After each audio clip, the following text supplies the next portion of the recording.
All right. Hello and welcome to the Science of Circadian Lighting. We're in the nice room 206 with a great daylight view and a real plant wall behind.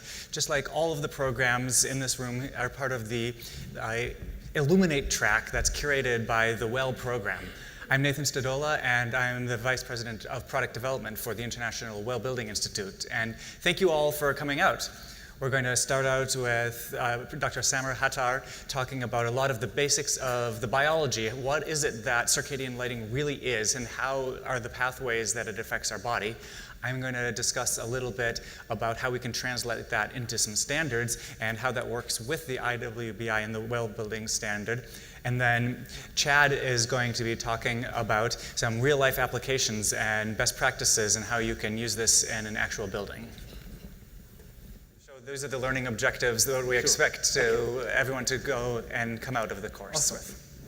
Thank you all for coming. Today I'm going to tell you about how the change in the daily light environment because of the rotation of the Earth around its axis affect all organisms on Earth, including us humans. So life on Earth evolved because of the fact that there was a cyclical light-dark cycle, and because of the fact that organisms, simple organisms, at the time were able to take the CO2 of the environment and change it through photosynthesis into oxygen. And without this change in the light-dark environment, actually life as we know it right now wouldn't have existed. So you could imagine, since life evolved because of the light-dark environment, you could imagine how much the light-dark environment will influence organisms, including us. So every organism on Earth has an internal timekeeping mechanism that allows them to anticipate these daily changes in the light-dark environment. So although we're the only organism that have watches in our hands, every organism have inside them a biological clock or circadian clock that allow them to anticipate these changes in the light-dark environment. And I'll show you how precise and how wonderful is the circadian clock with a very simple experiment that I'll explain to you now. So as you know, you have a sleep-wake cycle that also follows this light-dark environment. So if you look at your sleep-wake cycle across several days, you could see that you sleep, wake up in a very cyclical manner across several days. But even as an organism that's supposed to have a normal temperature, a constant temperature across the whole day and night, what you notice is actually your temperature is not constant. Your temperature also varies across the day and night, similar to your sleep-wake cycle.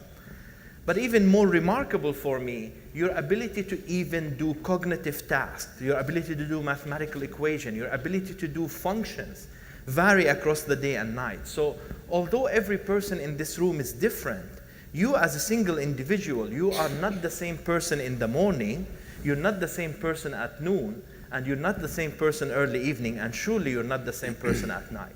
So you as a single individual, you are not the same individual, and you change across the day-night cycle. So it's important to actually think about what time of day you are in, and to think about your function in a daily fashion, not only as a single individual. So how does this light information then affect all these behaviors that I told you about? So in humans, including all mammals, the eye is the most important organ for detecting light. In fact, it's the only organ for detecting light. And at the back of the eye, there is the retina, the light-sensitive tissue that allows you to detect light. So for you to see this beautiful image here, you have to be able to reflect the light from this image on your retina and send this information to the brain, to a region in the brain called the lateral geniculate nucleus. You don't have to care about it if you're not a biologist, but it's in the thalamus, and then send it to the visual cortex, which allow you to reconstruct the image again in your brain. So you actually, when you see the image, you divide it into multiple streams, including color, contrast, and motion, and then this information is reassembled again into your visual cortex. But the eye also detects light for functions that are not concerned with image formation and are collectively known as non-visual or non-image forming visual functions. These include very simple functions such as your ability to constrict your pupil to the light-dark cycle and circadian photoentrainment, which I'm going to explain to you in the next slide. What is really important to know is that circadian photoentrainment, or the biological clock, is found in a small brain region known as the suprachiasmatic nucleus, which is literally on top of your mouth. If you put your finger in the middle of your mouth, literally this region is on top of your roof of your mouth. And this is really quite remarkable, as I will show you, because this has a true biological clock. It has a true mechanism to measure daily time without any environmental input.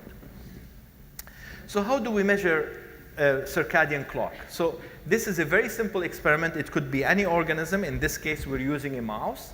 And we're recording the activity of the mouse when it runs on a wheel. So for example, these small ticks you see here are wheel running revolutions. And this small tick here, just this small tick, is actually 300 wheel running revolutions per 10 minutes. So if you put the mice under 12 hours of light, 12 hours of dark, mice being nocturnal animal, not like us diurnal animal, they confine their activity to the dark portion of the cycle. And if you calculate the amount of activity they do in a single night, it comes out to be 4 to 6 miles of running on a treadmill if we go to the gym and run at the same amount. So they actually really are active, and they do love the wheel. What you notice is that when they are under 24 hours of light and dark, they have an exact 24-hour period. But notice, even when you put them under constant conditions, now these mice don't have any information about time. You're giving them food at the whole time in the day, so they can't tell what time it is by their food. They still have a beautiful clock. This is really Swiss clock in a way. You could see it's very precise. Their activity is incredibly precise. They vary very few minutes across different days. But this clock is circadian, and the word circadian comes from the word circa, means approximate, and dian is day. It's not exactly 24 hours. So when you draw it on a 24-hour scale, in this case it's 23.6 hours, and it starts appearing earlier every day. If I put you as a human in the same conditions, human circadian clock is more than 24 hours. It's 24.2 hours. So you will be going in this direction, but you will still have a very precise clock without any information of hand clocks, without any information from the outside environment. So in addition, we could jet lag these mice. So if you bring them from from the United States to Holland, where the day is earlier, or the opposite, you could see it takes them 6 days to adjust to a 6-hour shift. So when you travel to Europe, and there is a 6-hour difference between these two countries, by the time you fully adjust, usually you go for 5 to 6 days, by the time you fully adjust to enjoy your trip in Europe, you have to come back and suffer the jet lag again in the United States. So that's what we're trying to understand, how to speed up this process, how we could enhance the ability to entrain to a new light environment using the light environment, so you don't suffer the symptoms associated with jet lag. So this is a really nice video from the Howard Hughes Medical Institute showing you what happens when you just wake up in the morning and you get the light information. So photons from light go through your pupil and then hits the back of the eye where your retina is found. Some of this information for sure goes to the visual cortex to allow you to see, but some of this information also goes through the optic nerve to the suprachiasmatic nucleus, which I told you contains your biological clock. So this light information reaches this very small region in the brain, the suprachiasmatic nucleus, that then allows it to entrain it from approximately 24 hours to exactly 24 hours. So you will be aligned or in phase with the solar cycle, so your activity will be entrained to the light-dark environment, and you will not be free-running throughout the day-night cycle. So how do we know that this is clock? I love this video. It's just an amazing discovery. If you take the SCN from the brain, you take it from the animal, you put it in a dish, and you look at this activity, you could see that this brain region have a beautiful daily activity that continue to run even in a dish. So this clock in your brain is so remarkable, you could take it out of the brain, out of the body, and put it in a dish and still can measure time for 24 hours. So you could imagine that this has been evolutionary found in many organisms, that we need to respect what time this circadian clock is telling us. So as I told you, the eye and the retina specifically are responsible for detecting light information for entraining the biological clock. The question is, which photoreceptors are responsible? And this is, I think, where the discovery in 2002 was really remarkable, because if you have asked people before 2002, even most scientists of vision, which photoreceptors would be responsible, they would tell you it must be the rods and cones that allow you to see this presentation. So you have in your retina these beautifully modified photoreceptors that allow you to detect photon of the environment and form an image of that environment. But there was a problem with this idea, because when scientists produce animals that are image blind, so they are not capable of detecting the image information in the environment, these animals had no problem in adjusting to the light-dark environment and circadianly photo-entrain. So that was quite a conundrum, especially when we found this in humans as well, because how could you be blind and unable to form images, yet you're able to detect light environment to adjust your circadian clock to the light-dark environment? And this is where our discovery have changed the field. In 2002, in 3 major papers, we actually discovered that there are a new photoreceptor in the mammalian retina that people didn't know about just 13 years ago, that is found not in the photoreceptor layer, not where the photoreceptors are found, but it's found in the layer that connects the retina to the brain.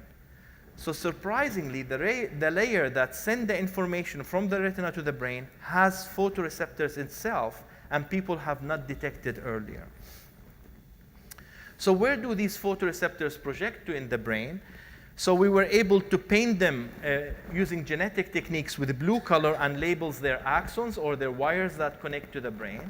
And you could see very nicely here that these IPRGC project very specifically to the suprachiasmatic nucleus, the location of the circadian clock or the biological clock. So not only we found these photoreceptors now in the retina that people didn't know about, but these photoreceptors also project to the region in the brain that is important for regulating the biological clock. So the question is, what is the function of these photoreceptors? So if we delete these photoreceptors, now you could see the problem that could happen if you do not detect the light-dark environment. So if this is your sleep-wake cycle and you don't have the ability to detect the light-dark environment, what you notice is that now you will run with your internal circadian clock, but now this is out of phase with the light-dark environment. So when your sleep onset falls in the right phase of your social day, you will not have any problem going to sleep. But when your sleep onset falls in the middle of your social day, now you're going to have a problem staying up awake in the day, and you're going to have serious problem going to sleep at your nighttime. So it's really important that the light environment respecting the biological clock, because these patients who are blind for both circadian and image functions have what is known as cyclical sleep problems or jet lag in their own town. Because they cannot adjust to the light-dark environment, they start having sleep problems when their clock is not aligned with their solar day or social environment. So just to summarize, because I know I told you a lot, but just the take-home message is now we know that there are 3 types of photoreceptors in the mammalian retina. There is the classical rod and cones, the one that allow you to see in the night and the one that allow you to see in color. But there are these new photoreceptors that we just discovered in 2002, and these seem to be important for the important functions that do not require image formation. Your important functions of going to sleep, of having a circadian clock, of constricting your pupil. And what is so interesting about these photoreceptors, they are subconscious. So you're all aware at seeing this presentation by your visual system because it requires the cortex. But these functions are so basic, you are not aware of the benefit of a good light in the day or the dangers of a bad light at night. Because all this is subconscious, and you are not aware of it happening because it happened in the lizard brain, or what is known as the old brain, which we actually have in common with lizard, with other vertebrates, where it affects our innate behaviors like sleep, activity, rhythms, and even thirst and temperature. What's really remarkable and lucky for us is that these photoreceptors differ from the classical photoreceptors. So you could actually modulate them independent of the image forming or in conjunction with the image forming pathways. So you could have a normal vision at night, but you don't have to affect your circadian system. And you could activate them very well in the day while you're also respecting your visual system. So this gives us a really very nice concepts for design, as you're going to hear from the second 2 speakers later in the talk. And one thing they'll tell you about is the fact that they have different sensitivity to different colors of light in the environment. So what we now know is that actually the biological clock is not only a brain function. We thought biological clock are only a brain functions. But now we know that actually your liver have a clock, your skin have a clock, your kidney has a clock, your heart has a clock. And what you need to do, you need like an orchestra manager to keep these clocks in phase. So for example, you don't want to be going to the bathroom when you're sleeping. That would be really bad. So you want to have different phases between when you have to go to the bathroom, when do you have to sleep, when do you have to get hungry, and when do you have to get active. So this orchestra of keeping all these clocks in phase with one another is all entrained by no other than the light-dark environment through the suprachiasmatic nucleus. So all your behaviors are going to be dependent on you aligned with the light-dark environment to be fully functional. And you kind of totally aware of the bad feelings you observe in yourself when you go across different time zones, because now what happens, your orchestra here is completely out of phase with the light-dark cycle, and everything is a mismatch. And you're really struggling to go to sleep. You're struggling to get hungry at the right time of the day. You're struggling to go to the bathroom at the right time of the day. And you have a miserable time adjusting to a new time environment. Is that it? Is that only the function of light? Is it just circadian? Actually, not really. I'll be happy to talk to you about the brain regions, but now we know that the light environment can also project to areas in the brain that can affect sleep and mood directly. And we wanted to understand, how does light affect learning and memory? So we came up with a light cycle that allowed us to present light at all the activity phases of the animal without causing sleep problem or circadian arrhythmicity. And why is this important? Because we wanted to make sure that light can directly affect mood, and light has an effect beyond the circadian clock. And I'll be happy to talk more to you about these behaviors, because you cannot ask the mouse if they are depressed or not. So what you do, you actually try to model aspect of depression. And usually patients with depression, they have what is known as despair or helplessness. And so what you do, you model this with the mouse by putting it in a beaker with water with no ability to escape. And mice, when they float, they don't drown. So the amount of immobility indicates how depressed they are. And what you could see, if you give them light at the wrong time of the day, for 2 weeks, you have to be a long time, you produce a higher level of depression. Another test that we measure is their love for sucrose, their innate love for sucrose. And you could see that they actually don't love sucrose as much as the animals that are maintained under normal light-dark cycle.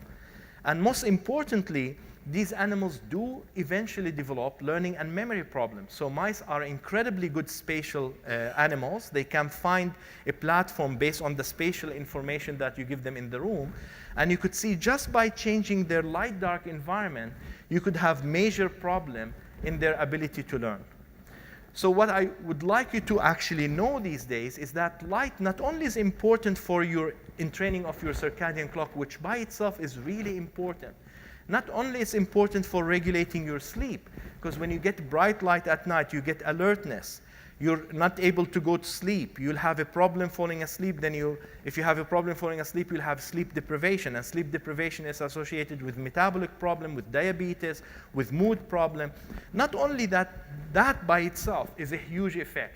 Now we know that light also can directly affect mood and learning and memory. So we really believe that not only you have to worry about light for vision or for circadian clock or for sleep or for mood, you have to think of light as a very essential stimulus that is going to affect all the aspects of your behavior, including your sleep-wake cycle, including your biological clock, including your mood and your learning and memory.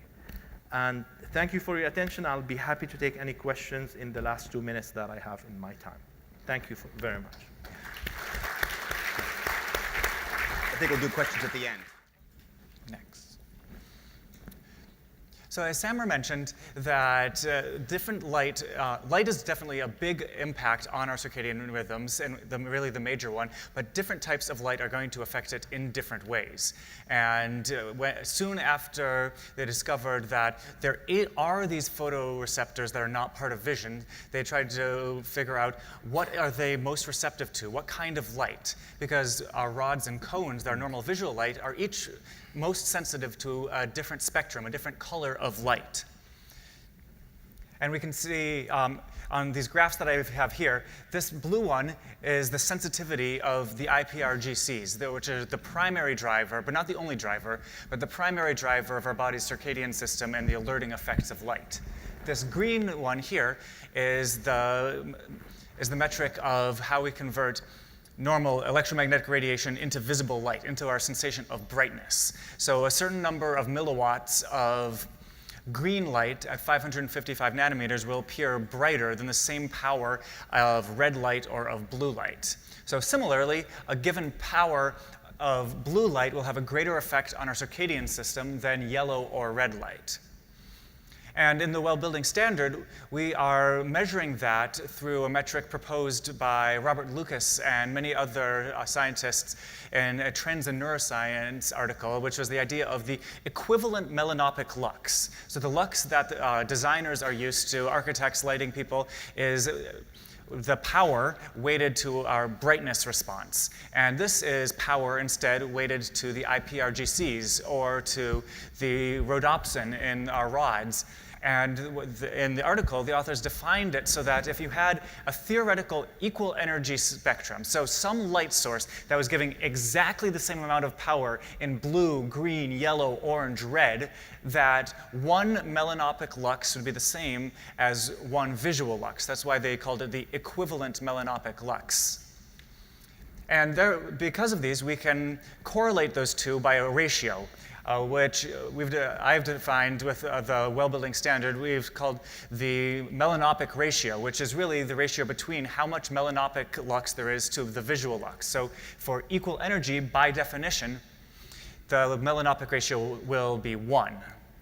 But for other light sources, it won't. So for LED spectrums, depending on which phosphors are used and what the relative power of the different LEDs, you're going to have a different output. So this warm white LED here has not a lot of output in the blue range here, where the circadian system is most sensitive, but a lot, and then compared with the 4000K, which has a lot more where it's sensitive. And that's why the melanopic ratio is 0.44 for the warm white, but for the 4000 Kelvin, the cooler white, it's higher. And what this fundamentally means is that if you were to provide 100 lux visually using this light, that would only be 44 lux from a melanopic point of view. And by using the 4000 Kelvin, you're going to be producing the exact same amount, 100 lux, but you're going to now have nearly twice the effect on the IPRGCs and a greater effect on your circadian system. In a fluorescent source, you're going to have the similar sort of ratio involved depending on, here we have a huge spike that's high in visual and fairly high for melanopic. And then finally, this is natural light. This is a light that I measured on a cloudy day. And you can see this is kind of like an equal energy source. It's more or less flat, but there's a little more blue than red. So it's not surprising that the ratio is a little bit higher than 1. And you can calculate these ratios yourselves by just putting in these weighting functions on your curve for once you know the spectrum. And you can get the spectrum from some lighting manufacturers. They all test for it. They just might not put it on their standard design sheet. Or you can measure it yourself. And if we can switch our displays now to, I have in the back, I have a spectral sensor hooked up. There's a lamp that's pointing forward towards everyone now. So this is a color tunable light source made up of a number of different LEDs from the lighting company Ketra. And we have a sensor, and the sensor company, Chromation, built this interface for us that you can see here's what the spectrum is for how much of the visual light output there is. This is the visual curve, this is the circadian curve, and this warm white has a ratio there of 0.6. And now if you can press the 2 button on there, it's going to shift into a cool white. And you can look back and see that this is now no longer sort of an incandescent-y glow. This is more the color of sunlight. And so this is more of a 5,000 Kelvin, 4,500 Kelvin. And you can see that there's much more in the blue range. And that's why our circadian ratio there has gone from 0.6 to almost 0.9. And by using color tunable systems like this, you can produce the right amount of circadian light at the right time and even if you need to keep your total light output the same, and if you need to keep your energy consumption down, that producing 200 lux with a 4,000 or 5,000 Kelvin light will require almost the same electricity as producing the same 200 lux with a warm white light. But by using color tuning or the proper lights, you can also have the exact circadian impact that you want. And if you can press number 4 on there now. So this light also can do fully saturated colors. Now we're going to be switching between green and yellow and red and everything like that. And we'll notice that when we get to something pure red, that there's a strong visual response, but the melanopic ratio is almost 0, which means that we are producing light that you can see by, that you can navigate with, but it is not stimulating the IPRGCs at all. And that would be the type of light that Samer was talking about with that you could use. We can independently trigger our visual system and the IPRGCs, which dominate the circadian response. Let's switch back to our presentation.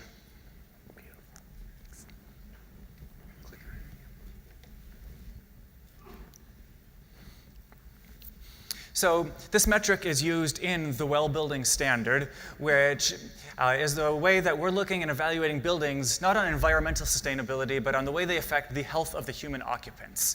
And it's a combination of design parameters describing what projects should do in terms of how they're built, what the architects and the engineers need to do, protocol, so how the building is maintained, but even how the company that is housed in the building might operate to best improve the health and wellness, or not adversely affect the health and wellness of the people inside. And finally, performance, where there are going to be well assessors that are going to visit a finished site and evaluate light levels with a spectrometer, take air quality measurements, water samples, and determine that the building is performing as designed and as required by the standard. Light is one of the concepts of the well building standard, but there are a total of 7 that are working to address all different aspects of how your built environment might affect you.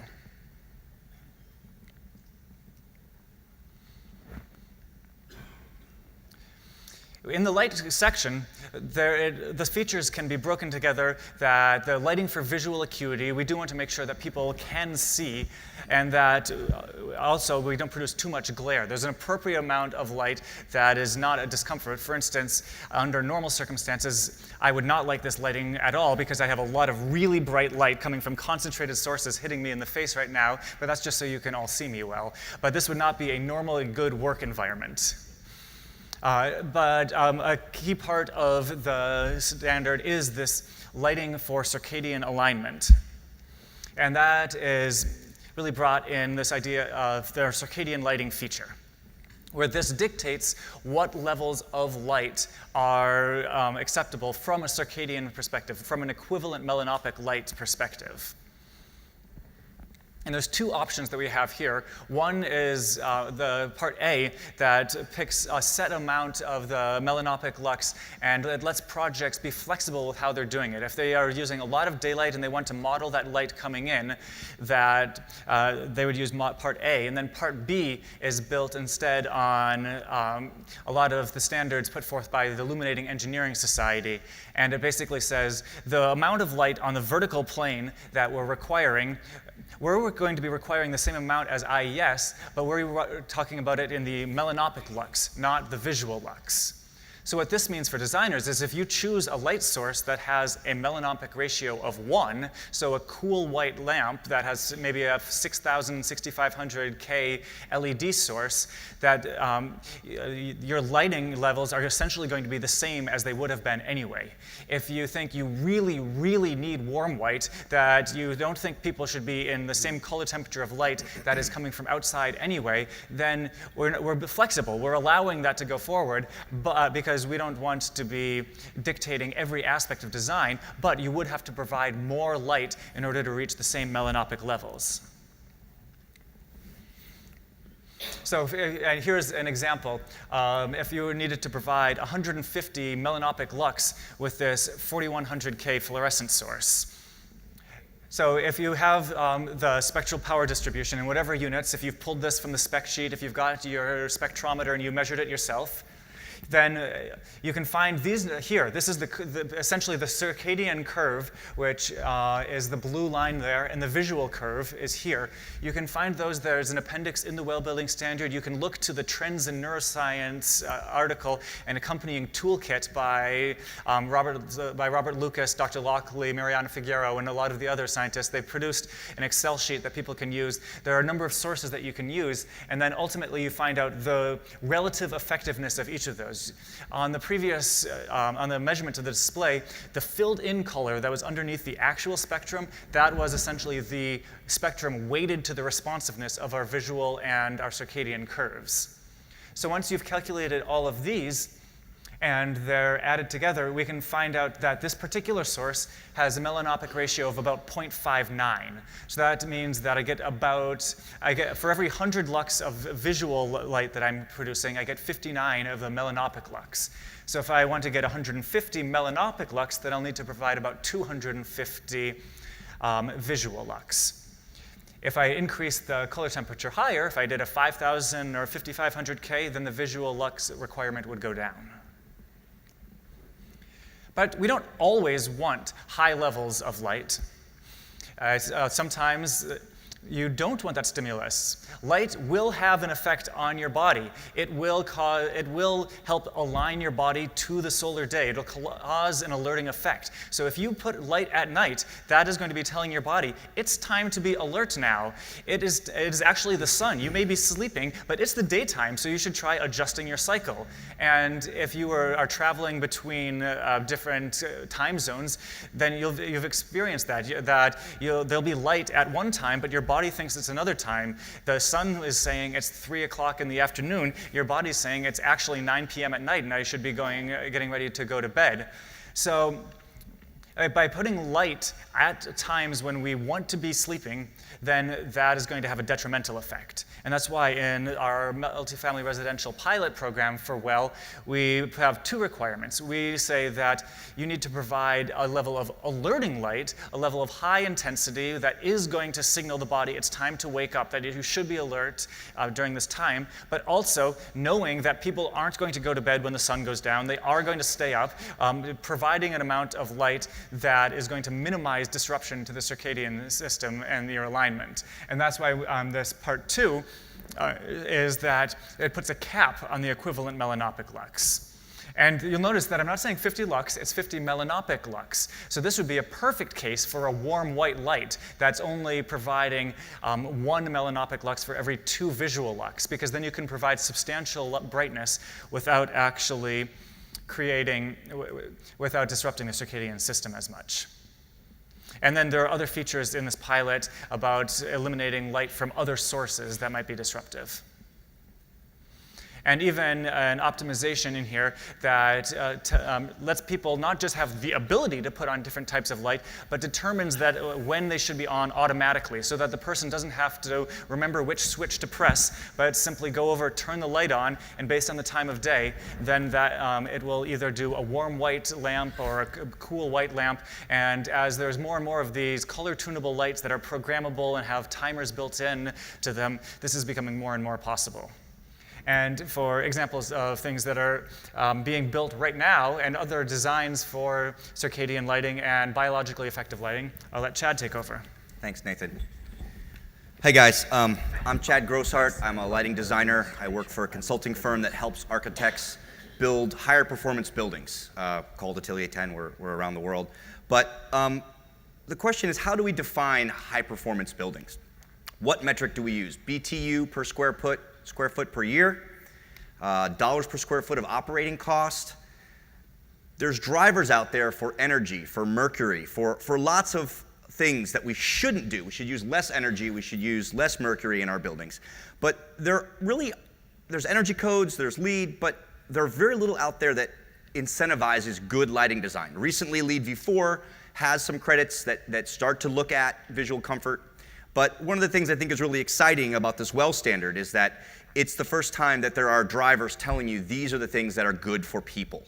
Right now, with all these energy codes and the other drivers in the marketplace, It's really the designers in the room, the interior designers, the lighting designers, engineers, people that are working with light who are there to stand up and say, we need good quality lighting for people. The energy code and the LEED requirements are one thing, but the buildings are being built for people. And as we push toward net zero, we have to be careful that we're not steamrolling the environment for humans. These buildings are built for people, not for energy codes. So there are great spaces that are energy efficient, but they don't always take in the needs of people. All people and all living things react to light on a cellular level, but light is dramatic. It has the power to transform space, has the power to create emotion, and this can get lost in the pursuit of 20% below ASHRAE 90.1 2010. That's what my group and what I do all day long, but we have to make sure that it's the visual environment that stays in focus. So circadian light happens naturally, right? That's sort of a simple thing to say. The easiest and best thing that we can do is to provide optimized lighting into the building, optimized daylighting into the buildings that we're working on. When I say optimized, it's because maximized isn't really the best thing, right? There's such a thing as too much daylight. This is a real photograph taken on a real sidewalk of an unnamed university in the West. But these are grad students, and they are dealing with a lot of discomfort glare. They've got golf umbrellas up, they've pinned up drawings, they're trying to get some relief from the solar heat gain and glare in their workstations. So it's important that we understand daylight. We don't just say daylight's good, let's get as much of it as possible into the space. Forget the energy side, also from a comfort side. So a quick example, this is a project that Atelier 10 did called Gardens by the Bay in Singapore. It's these two beautiful domes. They have a customized shading system that we designed that moves around during the day and blocks the direct radiation, but still allows incredible views and incredible amounts of light in safely and in a focused way to these plants. Huge cost, amazing amount of engineering time and energy went into this. And we did all this for plants. These are domes that are made to grow plants. Why aren't we doing this for humans? I mean, that's my question. So quickly, I'm going to talk about daylight, talk about how daylight affects the built environment, how we can use good daylighting concepts in the designs of our buildings to make them more healthy and make them more beautiful. There's examples here. This is the Sorensen Art Building at the University of Utah. Daylighting can be dramatic and activate those spaces in a lot of ways. But we can also have something that's more monolithic, more even, more calming. Two different ideas of how daylighting can make a space feel and how it can be activated through daylight. Also, where we've got a lot of daylight, we oftentimes look at color, texture, things that we can do to break up those big swaths of light. If it's not necessarily through glazing, it's through the materials that we're allowing that light to bounce off of. Side lighting, most buildings don't have access to a roof that we can put daylight in, so side lighting becomes important.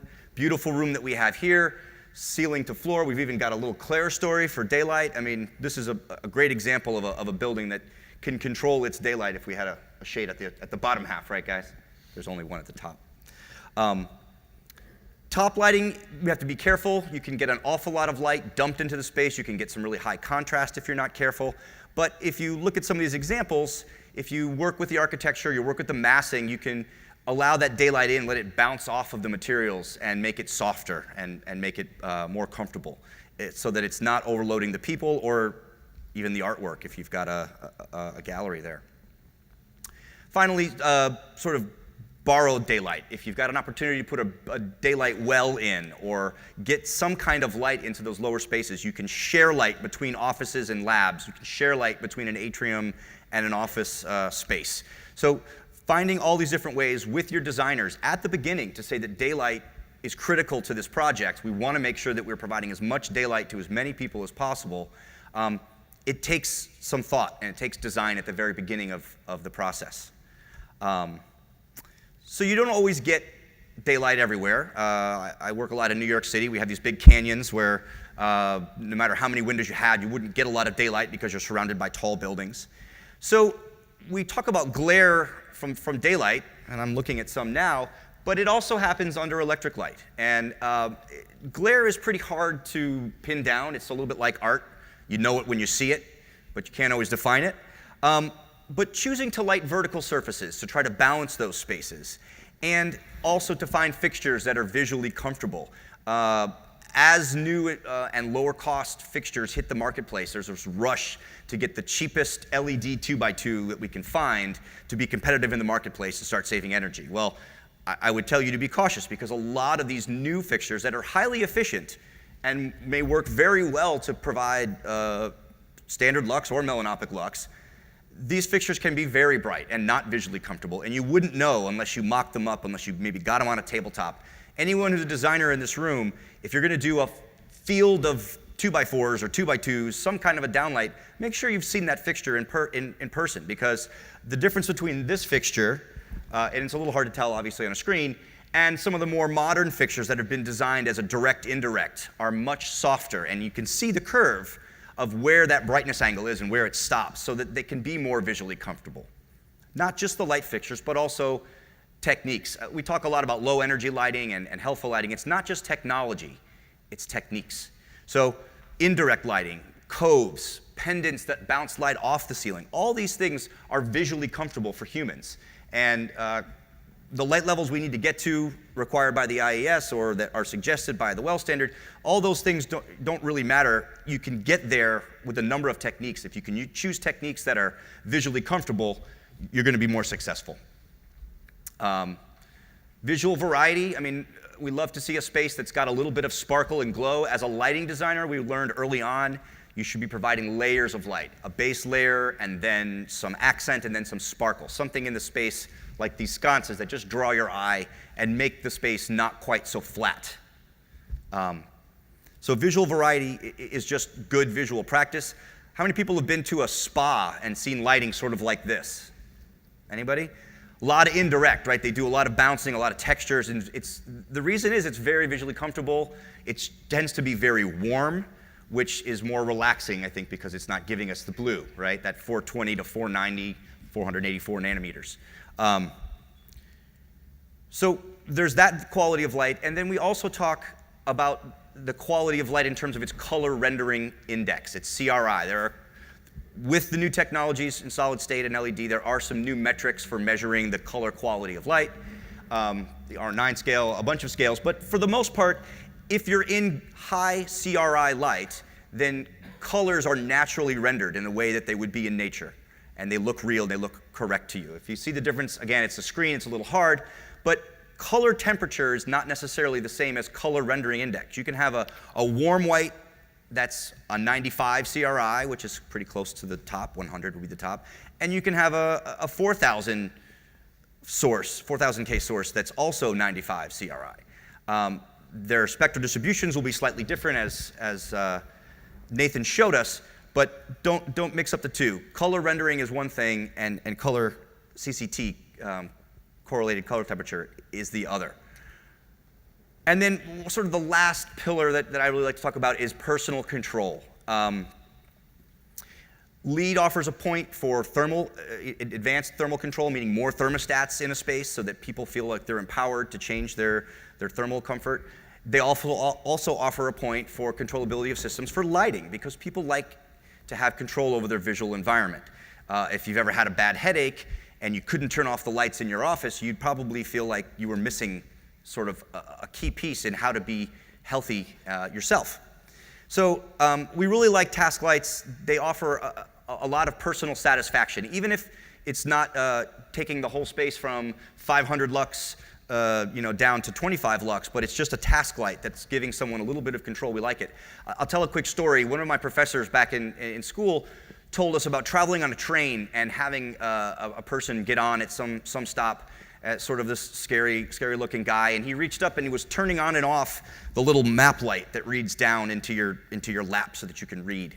And after about 15 minutes, I mean, he was sort of continually clicking this on and off. She got up the gumption to say to him, "I'm sorry, but I have to ask, why are you turning that light on and off?" And he says, "Well, I don't mean to alarm you, but I've been incarcerated for the last 2 years, and the lights turned on at the same time every day, and they turned off at the same time every day. And I just have this sort of I'm compelled to sort of turn my light on and off. And to him, he was really sort of exercising his right as a human to have control over his lighting. And spent this time kind of getting it out of his system, hopefully. But it's really amazing how we as humans appreciate the ability to change our environment, right? So circadian lighting, you guys all came to a talk about circadian lighting. So I'll dive more directly into that piece and how we try to take some of the good science that's being designed and some of the new standards that are being put forth and bring them into the built world. Circadian light is the light that our bodies and endocrine systems specifically have evolved over millions of years to use. It's one reason that we spend the day outdoors where we feel very satisfied. We like doing outdoor activities, going camping. Your body is just sinking and loving that environment and that visual environment, not in a little cubicle all day long the way many of us often are. So how do we bring this into architecture, into the built environment? There are a lot of really exciting new luminaires out on the market. Controls are getting simpler. In the world of LEDs, generally an LED fixture, a downlight, a lay-in fixture, a cove fixture, they're dimmable with 0 to 10 volt DC. Really simple protocol that every lighting manufacturer has got pieces that plug into. So you've now got fixtures that are basically dimming out of the box without any added costs the way we did in fluorescent. It's the biggest tech shift really since we went from gas and oil lamps to the incandescent that we're now in the LED world. So what you see up here is one downlight, photograph taken 3 times, and what you see on the right is a slider dimmer. It's a 2-pole slider dimmer, right? It's got 2 channels in it, 0 to 10 volts. With one slider dimmer, you can dim that downlight up and down, and with the other, you could move it from 2700K up to 5500 maybe K. So the days of needing a supercomputer and lamps, warm white, cool white lamps with separate ballasts, all those are over. We've got now very simple light fixtures, still at a bit of a cost premium, but not outrageous, that'll allow us to simply take downlights, pendants, lay-in fixtures, cove fixtures, whatever you've got, and now you can just not only control how bright they are, but also how warm and cool they are, how much melanopic lux are present in these fixtures. So this was a rendering of a confidential project I was doing on the West Coast. It was a consulting firm, a very high-end consulting firm that sort of deals with health and wellness in a very roundabout way. And they had a great amount of daylight. It's a floor-through floor in a tower, so they have perimeters with lots of daylight in it. But they wanted to make sure that they were giving the best, most healthful light that they could. And so we talked about the core areas, these big vertical surfaces, and they wanted to add, it's an interesting slide, right? They wanted to add a green wall like this. They wanted to promote health in the building in many ways. And so one of the things that we did was we mocked up the space. As they were moving in, we had sort of a key cove right there where the living wall is. This is a photograph, not a rendering. And no one had moved in yet, and we had turned off some of the other lighting to really understand what was happening. But for late in the day and evening hours, we were able to provide a very warm light from the downlights in the ceiling, as well as the light falling on the green wall and on that header that comes across. There are other places in the space as you walk around the cove, the core, where you've got a lot of surface area to pump those melanopic lux. But we took that, and if you can see the difference in slides on your screens, we were able to just simply shift it from, in this case, it was really 27 up to about 4,000, just to see what it would look like in that area. And the client was pretty interested in this. It would go as a very slow fade, and the cooler light would be much higher in that 400 to 480, 490 nanometer spectrum. Just another shot from a little further back. These are not huge shifts in the way that the space feels. It happens slowly over time. It's not toggling back and forth the way my slides are now. But we gave them the opportunity to let the lighting falling on the interior of the space start to mimic what was happening outside the windows. And so it was successful. The client was really convinced, and we're hoping to see this project open shortly. It doesn't always have to be so carefully designed by a team of top architects. This is an example of an off-the-shelf product. It's made by an Italian manufacturer that's pretty common in Europe and also in the US. And this was a space that was subterranean. It was an engineering firm that needed to move some people into some basement space. They weren't that happy with it. And they looked around. They wanted to know what options they had, and we just talked to them. They had no plenum depth. The ceilings were completely, filled with ducts and piping. But this is a surface-mounted fixture. It's got a very simple sensor that actually peeks outside, and it just stays synced all day long. And the people that work under it, as I've been told, really do appreciate it and feel like this space is some of the nicer space in their office. Their other offices are not so nice either, but this was an improvement. And then sort of lastly, the space where I've had the most interest from my clients has been in circadian lighting for healthcare. There are lots and lots of studies that show that daylight, which is essentially circadian light, has a huge impact on recovery rates. And we know that. The question is, how do we take it sort of to the next level for healthcare? So these are some early studies that we did. This is a massive 800,000 square foot hospital tower going up in New York. And we did a lot of analysis and work with the architects as they were massing the building to look at how that was going to affect the amount of daylight available specifically to the patient rooms. It would be great if it was in all the nurses' stations and in all the med rooms in the middle of the core, but you'll see in a minute, it's a very deep plan building, right? So we're doing our best to optimize the daylighting around the outside and do what we can. And then we go in and look at the patient rooms. We spend some time in the patient rooms trying to get a vertical surface behind the patient. And then there's also a grazer here that's at the foot wall that lights that wall very carefully with a grazing LED, warm white, cool white, so that the patients themselves can have more control over the visual environment in their space. You can see that the downlighting makes it really easy, but there are lots of other sources that, besides downlights, lay-ins, pendants, et cetera, that allow you to change the color and the quality of light in a space. Every lighting manufacturer now has these 0 to 10 volt controls. The slider dimmers that I showed you, this is a pretty interesting one that allows you to change the color temperature through a remote. But really, your Lutrons, your Crestrons, any major lighting manufacturer speaks 0 to 10 quite easily and quite cost effectively. So now we've got the opportunity, once those fixtures are out into your space, you run low voltage to them, 2 circuits, and you can control them not just in brightness, but also in color. So as we wrap up here, the resources exist. They're out there now. We're doing things in lighting that the industry is coming toward this idea that light can really impact health. And I ask that all of you take it very seriously when you go to look at your next projects, how you might improve the visual quality for the people that are going to be in that space. The costs are coming down, the cost of LEDs, the cost of controls. It's going to become really part of our everyday life. I think in 10 years, most of us in our commercial spaces are going to have some sort of systems that allow us to change not just the output, but also the color temperature and amount of melanopic lux that are coming. So what I wanted to leave you with is the future is here. We have control over these things. The costs are not outrageous, and they're only getting easier. And there's really no good reason why your next job can't do a great job of supporting human health through light. Thank you.